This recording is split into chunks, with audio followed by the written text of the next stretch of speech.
A walking work of art. Vintage, beyond valuation, beyond forgery or imitation. Now in his immaculate maturity, CR7 reunited. Goal! Bafana, Bafana! Roma have risen from their ruins! Salah! Oh wow! Oh! That is beyond special! Aguero! Staggering! Just staggering! The theatre lives its dream! Its fantasy hero retreads the boards! Here's Mbappe! Oh my word! Teenage kicks! The ultimate teenage kick! Rooney! Oh, wonderful! What a goal! And what a time! In what a place! You're listening to JournoCast with Lewis Thompson. Words in my business are an important thing, and words have been my best friend and my worst enemy. So often I've used too many of them.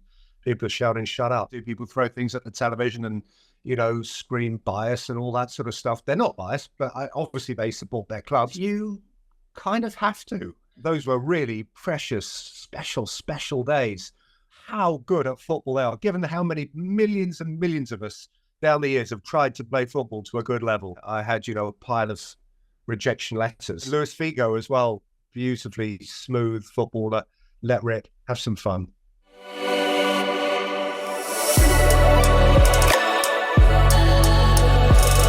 I read something this morning that hailed yourself as the Lionel Messi of football commentary after Croatia won, Italy won. And I wanted to ask you, do you read these sorts of things online? And are you aware of the social media presence that your commentary has? I'm not on social media, and I have no intention of being on social media. I have to be a little bit careful about what I say around these things because many, many millions of people are on social media. So I'm not saying I'm right and everybody else is wrong. Certainly not. But I find it more comfortable not being. I don't set out to, and I don't particularly enjoy it when I'm centre of attention.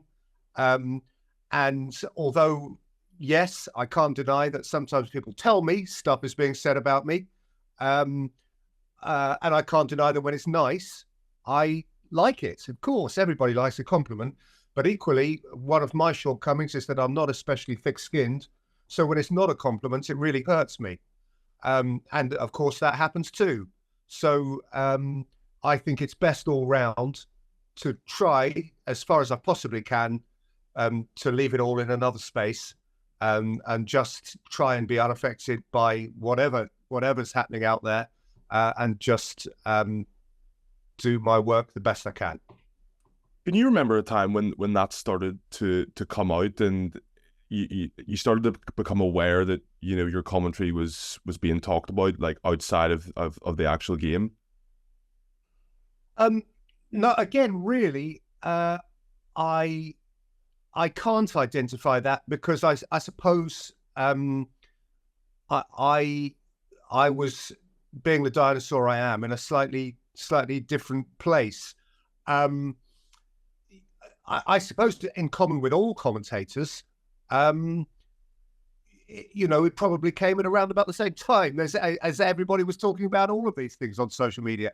I'm really grateful that I was able to have the first chunk of my career pre-social media, so that I could just sort of find my way and get away with the many mistakes I made and the many, by the way, I still make, but don't get away with. I got away with them before the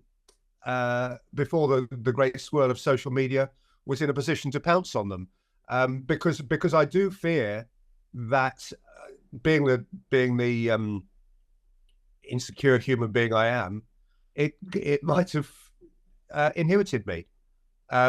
So whenever it was that social media began to talk about first football, obviously in sport, and then by association those who talk about the sport, when that happened, I can't honestly put my finger on it, but what I'm saying is that I'm glad I sort of grew up before it. Yeah. And I just wanted to touch on, your early commentary, but I think to get an idea of that, I wanted to ask you, where does your passion for commentating on games, is that something that naturally comes to you, or is that something that you've built over time? And where does that come from? And because I was speaking to Gary Taphouse the other day, and he mentioned that being in a football stadium and being close to the action, it gets you involved, like you're a fan, and then that leads to better commentary. So I wanted to ask yourself, where does your natural passion for commentary come from? I'd agree with Gary. Being there is absolutely essential. And of course, in the modern age, it's not a complaint, but it's sometimes a fact. Commentary has to be done remotely. And the reality is you can't do it as well. People don't necessarily understand that. They say, why? You can see the pictures, see what's happening. But you can see it, but you can't feel it. And I think it really is all about feeling it.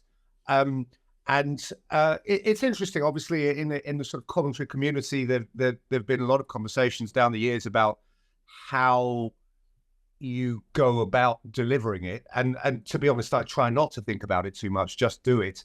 But people talk about, I'd like to commentate from the perspective of the players or perspective of the coaches or perspective.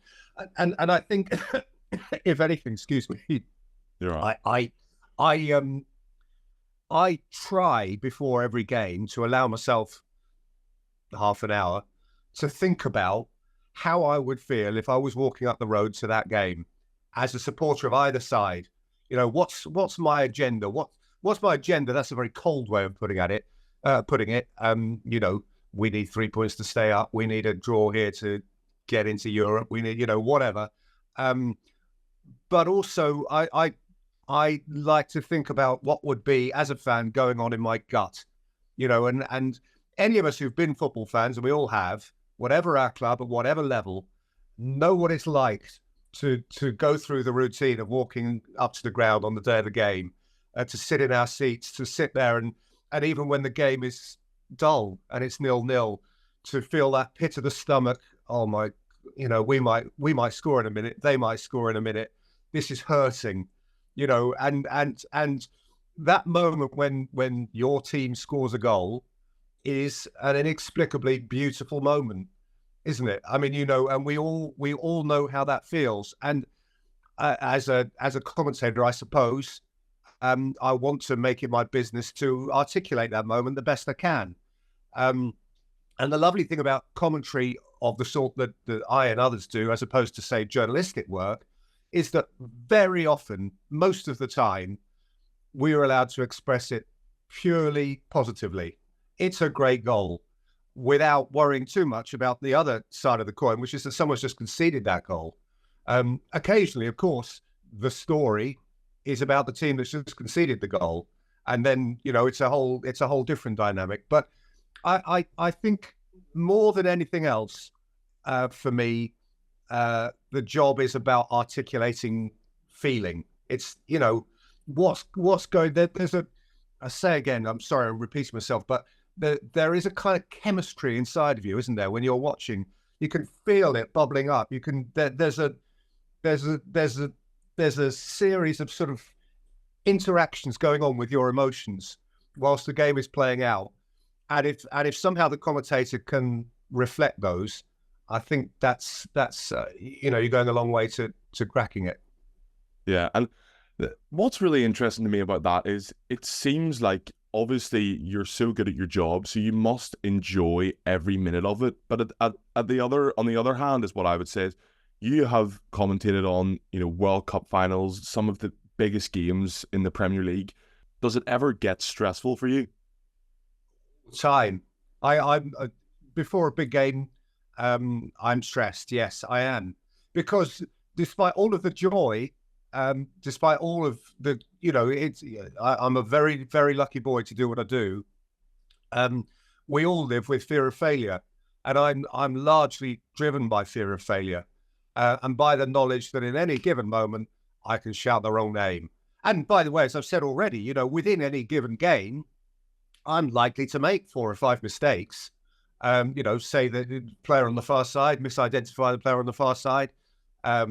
misread a situation, just guess a call wrong, and a really bad day at the office, and we all have them once in a while, is shouting the wrong name as the ball goes in the net. And that's a horrible moment for a commentator, and it happens. We're human beings. It's just a mistake.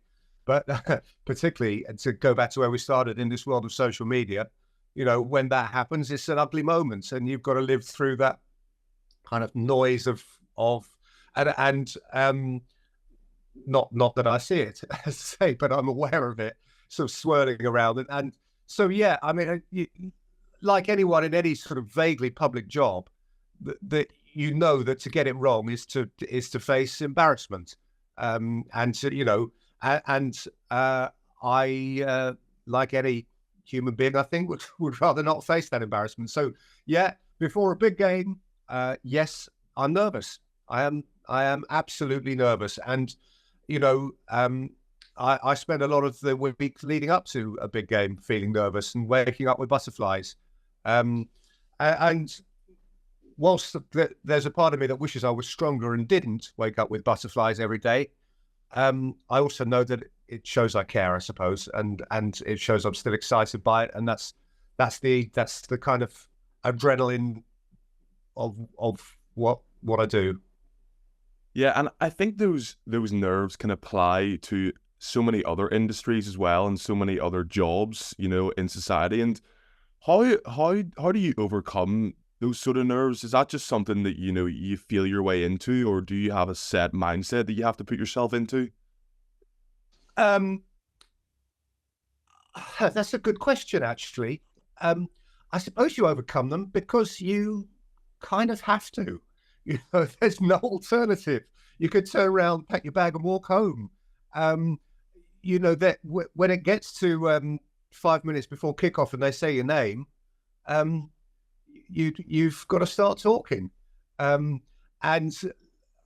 I suppose over time, you maybe, without thinking about them, discover mechanisms and so on. I mean, I'm sure some of my much earlier television work, radio work way back, when they said my name, I probably sounded terribly squeaky and afraid and all of those things. And in time, even though you feel the same fear, perhaps you learn to deal with you're conscious of, don't squeak here. And so you consciously go down a few notes or whatever, or consciously speak more slowly because you're likely to witter. We all witter in conversation when you're a bit anxious with the company you're keeping. There are people, and I'm one of them, who just get verbal diarrhea, because you're nervous.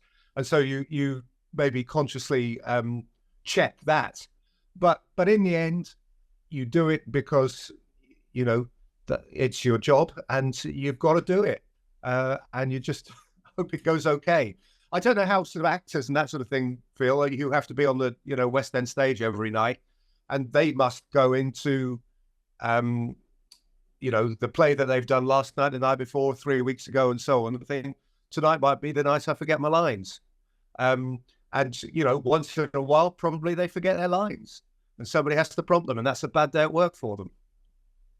Yeah, and that's such a fascinating insight, Peter. And I wanted to get into some of your earlier work that you touched on there. And I read somewhere that after uni, you were an accountant for a brief period before joining BBC Radio Leeds. So I really wanted to ask you about that transition. What would we have to know about a younger Peter to understand why he does what he does now? And what made you want to make that transition at the time? Well, until I was a student, or just about to become a student, I hadn't been to a professional football match, actually. I consumed all of because I was at that sort of family. My mum and dad didn't take me to football. That wasn't their thing. And I consumed all of my professional sport on the television, or back in those days, very much on the radio. There was very little live football on the television in those days. And I used to, on a Saturday afternoon, lock my bedroom door and listen to it all on the radio. And the radio reporters and commentators were my heroes. And then when there was a big live game on the telly, the cup final or England against Scotland or whatever it was, those were really precious, special days. And so I suppose I had a fascination for the broadcast as much as I had a love for the football. And I guess like children, boys and girls all over the world now too, when I was in the back garden or, across at the park, kicking a ball between jumpers, I'd shout my name or a famous footballer's name as I scored the goal. I would commentate it on my moments and my brother's moments and all of that sort of thing. But that was only a fairy tale. I mean, I had no expectation or even ambition to do it. And then, yes, I graduated. And when I went and began life as an accountant, and by the way, I have great respect for accountants everywhere. The world needs them. I realized that I couldn't do that for the rest of my life, really. And so I had to go at the dream. Simple as that. And I got a job after much, much, much rejection. I mean, this is pre-email. So on my bedside table, I had, a pile of rejection letters through the post saying, no, you're not qualified to do this. And, from various local newspapers, local radio stations and so on. Until eventually I got a chance with a sports reporting agency, which I now know, then I didn't, was the best on Fleet Street in London, an agency called Haters, which has produced or made the careers of many, many sports journalists before me and since me. And from there, I went on into local radio and progressed. So when do you think those expectations of being a football commentator started to become a reality for yourself? Well, probably when I got to BBC Radio Leeds. I had done, when I was at Haters for those couple of years, I had done some commentary and some radio work and had really enjoyed it. In fact, when I left London, when I left Haters, there was some disappointment from my boss who expected me to be a writer and wasn't really into the whole broadcast thing. And he said, are you sure you're happy doing what you're doing? And I was. And I was very lucky when I got to Leeds, because when I was there, Leeds United won the title. That was the last pre-Premier League title. And so they were champions of England, and a lot of my work, although I was not the senior guy who was necessarily always commentating on the Leeds United games, a lot of my work became exposed to the network who took interviews and so on and from Leeds. And I worked too on Yorkshire cricket, which was great fun. And as a soft southerner, I even learned a little bit about rugby league. But the fact is that I got fortunate with that patch at that time. Leeds United being champions was brilliant, and I commentated a lot on Leeds as those years passed, and Bradford City and Huddersfield Town and the mighty Halifax Town, and then I was in the right place at the right time when 5 Live started up, as we now know it, and I was sort of amongst the founder members of that. How would you describe your commentary style? Because obviously there are so many brilliant commentators out there, but I think the thing that I find fascinating is they all have their own unique style. How would you describe yours? Well, I'm honestly not avoiding the question, Lewis, but I sort of try not to think about that too much, because I think the most important thing is for it to be natural and to be authentic and to be the way I do it. I love listening to other commentators who might do it very differently to me, but the ones I respect most are the ones who do it their way, without thinking about it too much. It's just who they are.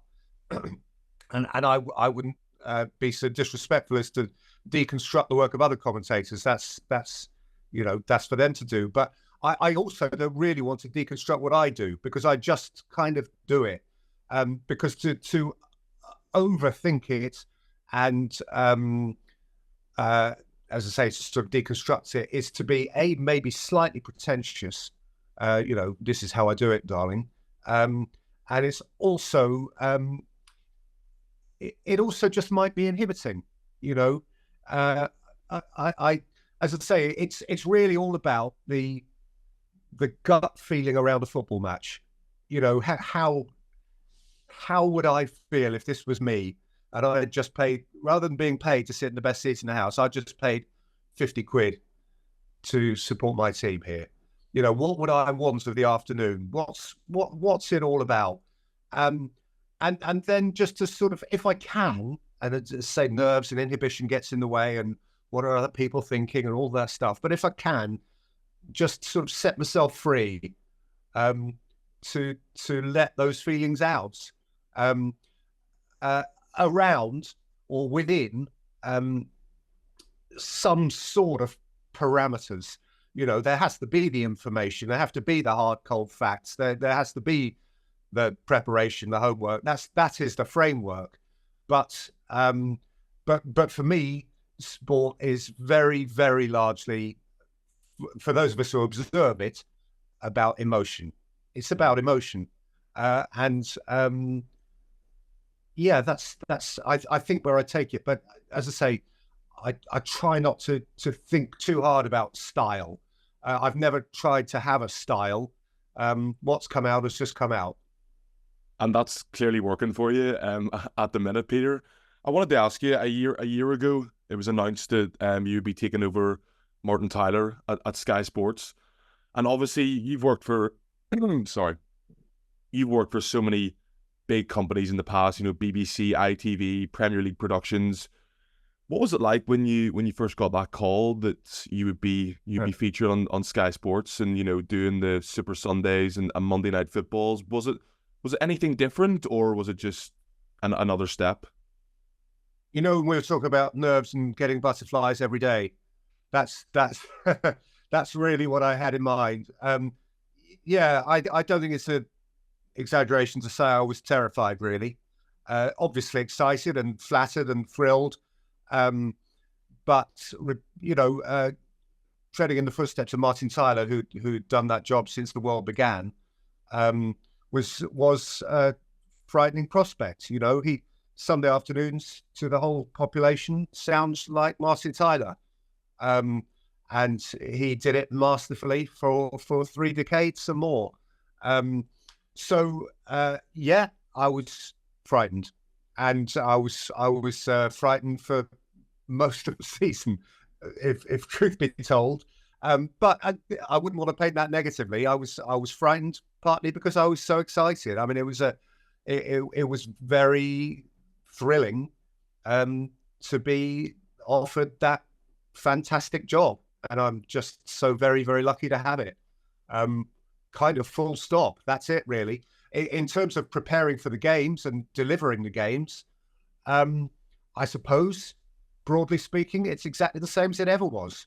You know, but the difficult thing, I suppose, was, at least to begin with, freeing myself to do it the way I always did. And that was hard because, you know, on day one, I was sort of rigid with fear.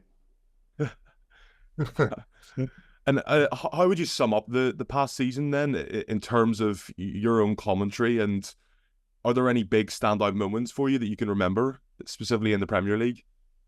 Well, first of all, I try not to define these things by my own commentary, because I'm a great believer that I'm just lucky to be the one who sits there with a microphone when someone else is delivering the moment. You know, and I was very, very lucky in my first season that there were some good moments. You know, there were 4-4s all over the shop. That the Chelsea-Man City game springs to mind.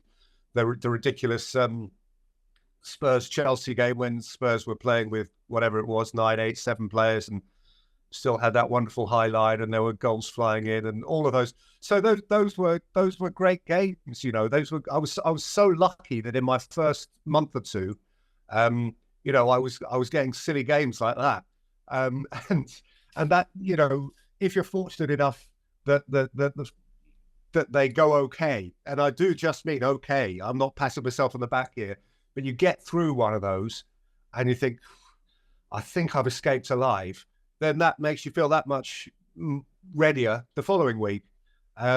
So in that sense, I stayed alive and got to witness some really fabulous football and enjoy the company of the people I was working with. People were very kind to me and supportive. And by that, I do include Gary Neville and Jamie Carragher. You know, they were both so supportive and kind right from the very beginning. That enabled the first season to pass without a catastrophe. So here's hoping the second season does. I want to touch on next season in a wee bit, but I just wanted to ask you briefly about Jimmy Carragher and Gary Neville. How have they been to work alongside, and does it ever feel weird that you're sitting commentating with an ex-pro, or is that something that you've just got used to now? Well, obviously I'm commentating with a lot of ex-pros, and they're just the most recent, but obviously they're also very high profile. I'm sure they wouldn't mind me saying they were part of the reason I was nervous, because they're so established and so out there. But I can only say that working with them is absolutely terrific. It's absolutely terrific. They've been very kind, but B, I've very quickly came to realise how, and I appreciate that people have their opinions. Of course they do. People throw things at the television and, scream bias and all that sort of stuff. They're not biased, but obviously they support their clubs, but their analysis is not biased. It's absolutely not. But I've realised how, as football broadcasters, how very sharp they are. If something happens, if there's a handball or isn't it handball, is there an offside, is that a foul, is that, any issue within the game, they are on it. And listen, their first call occasionally might even be wrong, but it kind of doesn't matter, because they go back, see a replay and get it right or whatever. And that makes my job so much easier, because I don't have to worry about that contentious stuff. I just have to worry about the framework of the game, who's got the ball, and so on.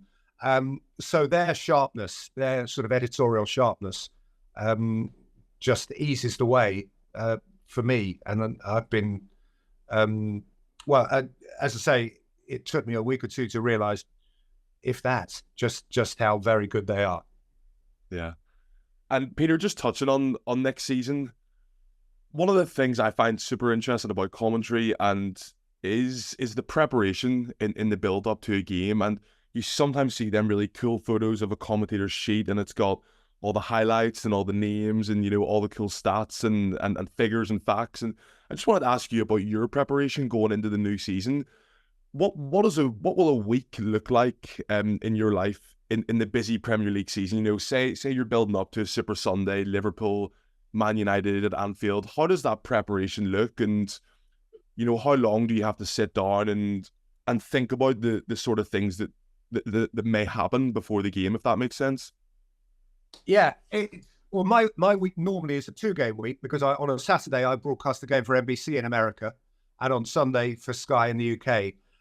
And really, I'm not looking for any sympathy here, but I do a 7-day week, given the job I'm doing, which is such a privilege. That's, so I should.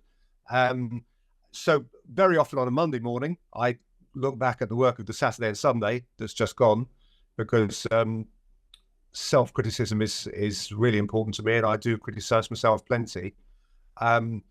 But really from Tuesday, I am beginning the preparation of those colourful notes that you speak about. You do see people's notes, and mine are an absolute mess, by the way.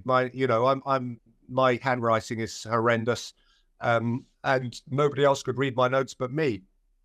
There are other commentators who have beautifully stylistic and, terrifically produced notes, and fantastic. I think it's important to note that the notes in themselves are not the point, if you know what I mean. They're there as a comfort blanket, and that's what they are for me. They're a comfort blanket. They're, in a perfect world, a great game, Chelsea 4, Man City 4, you hardly need the notes, because the game just looks after itself. It's for the maybe sterile periods when there's not a lot going on that you need the anecdotal stuff and the stats and so on. Stats are important. I mean, Sky, though, has a wonderful stats department, which during the game, how many goals have Arsenal conceded from corners this season just appears. And that's got nothing to do with me, So I think I have to be careful, whilst being across those stats, not to overdo it, because I think you can, we are in this very analytical age where you can get a slight overload on numbers, and there's so much appearing on the screen and so much coming out that it kind of ceases to mean anything. So you have to be I think, a bit selective about that. And the most important thing in terms of preparation is, and it may sound blindingly obvious, but is to know who they all are. And that's a big thing actually where I am now in an international tournament. And the last hour before kickoff, to me, is really important, the warm-up period. Even if I'm watching Manchester City for the 6th game in a row, I look through my binoculars at each one of them and reinforce their, identity in my mind, because somebody might have just had a haircut, somebody, and look different from 75 yards away. Suddenly think, oh, who's that? And that has happened to me, a really famous international footballer. I think, who's that? And if you think of yourself as a football fan, when you're in the ground watching your team, how often when somebody scores, do you turn to the person next to you, who scored? Who scored? And that's kind of not an option. So seeing what colour boots they wear. I once did a Champions League game in the Olympic Stadium, Rome, where the commentary position's a long, long way from the pitch. And Cristiano Ronaldo scored with a fabulous flying header, the most famous player in the world, or at least one of them. And all I saw of him was his red boots. And if I hadn't observed before the game that Cristiano Ronaldo was wearing red boots, I might have shouted the wrong name when the most famous player in the world scored a goal. And that would have been making me subject to ridicule. So that, funnily enough, what may seem simple is to me the most important bit. So there you are. But yeah, to get back to your question, the 4 or 5 days leading up to it is preparing that comfort blanket. It's somebody once said to me, it's the job of the commentator to know more about that football match than anybody else in the stadium. And so that's what you try to do. And in these days of the internet, you can always do one more click. There's research that goes on and on and on and on, and you just have to do as much as you reasonably can. Do you ever practice bits of your commentary ever? Because there's a very famous clip that circulates in association with yourself, and it's Cristiano Ronaldo's first game back at Old Trafford when he's first walking out with all the United players and the Newcastle players, and your commentary is just so smooth and fitting and excellent that it feels like it's something you have rehearsed over and over again. Is that something you ever do with commentary? Not rehearse, no, but that's prepared. And the rule I have is very straightforward. Anything that happens between the first whistle and the last whistle, never try to write, prepare, practice, preempt. If you try to rehearse what might happen, you're asking for trouble. You can't. What if Liverpool score in the 88th minute to win the game? What am I going to say? Horrendous, because what happens won't be what you preconceived, and you'll try and deal with all of that, blah blah blah, and you're asking for trouble. So I never prepare anything that actually happens in the football match. But a situation like that Ronaldo one, it was obvious to me, with Ronaldo coming back to Manchester United, that's the big story.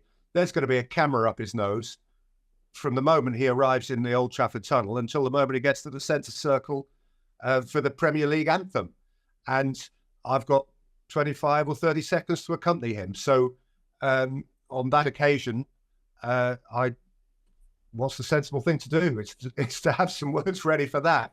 And of course, you might have some words ready at a particularly important game for the final whistle, the day they win the title, and I don't necessarily mean scripting it. I don't mean scripting it. Sometimes you might have a line that you want to have ready, but broadly speaking, just a real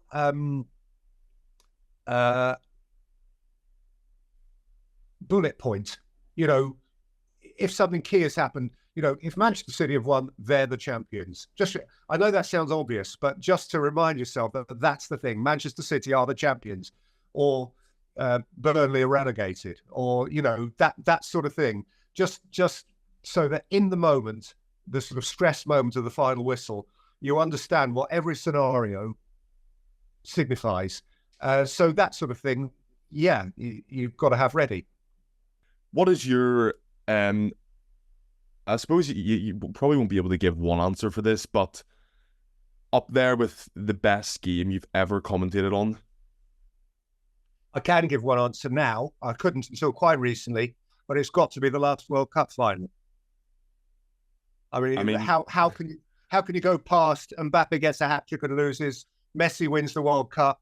It's almost silly, isn't it? It's like a comic strip. It's ridiculous what happened in that World Cup final, and I can't conceive of a football match which, from the perspective of a storyteller, and that's what I am, produces a better story. So that's the answer. It was literally written in the stars, that final. And what about favourite stadium? Favourite stadium would probably be, and I haven't been there since they rebuilt it, but always was, the Bernabeu, Real Madrid, which is, I'm not the first, won't be the last to say it's like a wedding cake. It's like tier after tier of white icing. And the sense of privilege being in there is absolutely extraordinary. And the commentary position back then, and I suppose it probably still is now, was perfect as well. Just the right perspective. Wonderful place to work.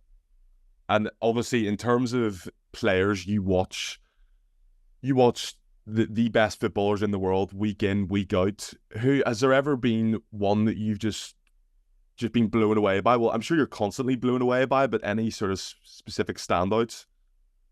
Funnily enough, I am constantly blown away. I think sometimes we forget how good these guys are. You know, how good at football they are, given how many millions and millions of us down the years have tried to play football to a good level. The ones who get to the very top are very, very good at football. But yes, I have been lucky, and obviously, Messi, Ronaldo. You say that sort of dismissively as if, oh, well, such a boring answer. But the fact is, those guys are sensational. Further back, my favourites would be Zidane. Was balletic and beautiful, and I used to love Kaká at the turn of the century when he was playing for Milan, and Luis Figo as well, beautifully smooth footballer. They've probably been the ones of my career, but how lucky am I to be able to say I saw them all play? Because sometimes people say of words in my business are an important thing, and words have been my best friend and my worst enemy. Often I've used too many of them. People are shouting, "Shut up!" But people say of, for instance, Messi, he defies description, and my answer to that is no, he doesn't. He invites description. I mean, these are beautiful guys. Yeah. And Peter, it would be silly for us not to talk about the Euros, because you're there right now. And when we were messaging, you were saying that you were traveling from Leipzig to Berlin, I think it was, or the other way around. And I just wanted to touch on the Euros. How have you found the tournament so far, and what's it like being a commentator in Germany and all the travel and different games and all the different players? Yeah, well, it's a different challenge. Again, don't ever let anybody moan, because I'm acutely aware there are plenty who would swap places. But these tournaments are quite hard work because of the preparation, because it's intense and a quick turnaround from game to game. And yes, because a lot of the players are less familiar.